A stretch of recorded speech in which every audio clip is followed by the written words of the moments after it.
అందరికీ నమస్కారం. Welcome back to my YouTube channel. ఈ రోజు వెండి మరియు బంగారం ధరలు ఏ విధంగా ఉన్నాయో చూసేద్దాం రండి.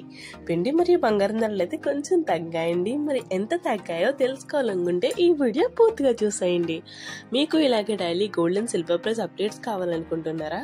అయితే ఇంకేంటి ఆలోచిస్తున్నారు? మన ఛానల్ వెంటనే సబ్స్క్రైబ్ అయితే చేసేసుకోండి. సబ్స్క్రైబ్ చేసుకుంటే మీకు డైలీ గోల్డ్ అప్డేట్స్ అయితే వస్తాయి. మన ఛానల్ నుంచి డైలీ గోల్డ్ రేట్ ఎలా ఉంది అనేది కూడా నేను మన ఛానల్ అప్డేట్ చేస్తాను. మరి ఈ రోజు ఒక కేజీ వెండి ధర ఎంత ఉందో చూసేద్దాం. ఈ రోజు ఒక కేజీ వెండి ధర 86,000 అయితే ఉందండి. నిన్న కూడా 86,000 ఉందండి. ఈ రోజు కూడా 86,000 ఉంది.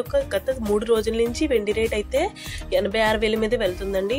అటు తగ్గట్లేదు, ఇటు పెరగట్లేదు, కాన్స్టెంట్ గా ఉంది. సిల్వర్ రేట్ అయితే 24 క్యారెట్ల ప్యూర్ బిస్కెట్ 10 గ్రాముల బంగారం ధర 73,700 ఉండేది కాస్త తగ్గి 73,500 అయితే చేరుకుందండి. అంటే మనం చూసుకుంటే 200 రూపాయలు అయితే తగ్గడం అయితే మనం చూడొచ్చు. 10 గ్రాముల బంగారం ధర 916 గోల్డ్ 10 గ్రాముల బంగారం ధర 67,510 రూపాయలు ఉండేది కాస్త తగ్గి 67,330 రూపాయలకైతే చేరుకుందండి. అంటే మనం చూసుకుంటే 180 రూపాయలు అయితే తగ్గడం అయితే మనం చూడొచ్చు. 916 గోల్డ్ మనం చూసుకుంటే వెండి మరియు బంగారం ధర అనేది కొంచెం తగ్గుముఖం అయితే పడుతుందండి. బంగారం ధర అయితే తగ్గుతుందండి. డైలీ ఎంతో కొంత తగ్గుతుంది. ఇది గుడ్ న్యూస్ అని చెప్పొచ్చు. మీకు ఇలాగే daily gold and silver price updates కావాలనుకుంటే మటుకి మీరు మన ఛానల్ అయితే సబ్స్క్రైబ్ చేసుకోండి. ఈ వీడియోని లైక్ చేయండి, షేర్ చేయండి. మీకు ఈ వీడియో ఏమనిపించిందో కామెంట్ రూపంలో తెలియజేయడం మాత్రం మర్చిపోకండి. Thanks for watching.